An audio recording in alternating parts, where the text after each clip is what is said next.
জামাতের কোনো বড় লিডাররা রাস্তায় ছিলেন না, রাস্তায় ছিলাম আমরা। জীবন বাজি রেখে বুলেটের সামনে, কামানের সামনে ছিলাম আমরা। জীবনের মায়া ত্যাগ করে রাস্তায় নেমে ভেবেছিলাম এইবার মানুষ মুক্তি পাবে, শান্তি পাবে। কিন্তু কি দেখলাম? রাস্তায় ছিলাম আমরা, আর এখন রাস্তায় গুন্ডামি করে, মাস্তানি করে, চাঁদাবাজি করে অন্যের হক। এই চাঁদাবাজির জন্য আন্দোলন করি নাই, গুন্ডামি করার জন্য আন্দোলন করি নাই, কাউকে দখল করার জন্য আন্দোলন করি নাই। স্বামীকে বেঁধে রেখে তজুমুদ্দিনে স্ত্রীকে ধর্ষণ করার জন্য আন্দোলন করি নাই। বগুড়ায় এক মেয়েকে প্রস্তাব দিয়েছে, বাবাই রাজি হয় নাই।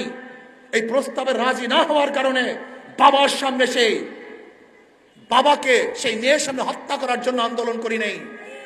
চাঁদা চেয়েছে যুবকের কাছে, চাঁদা না দেওয়ার কারণে মা সামনে থেকে যুবককে এনে হত্যা করেছে।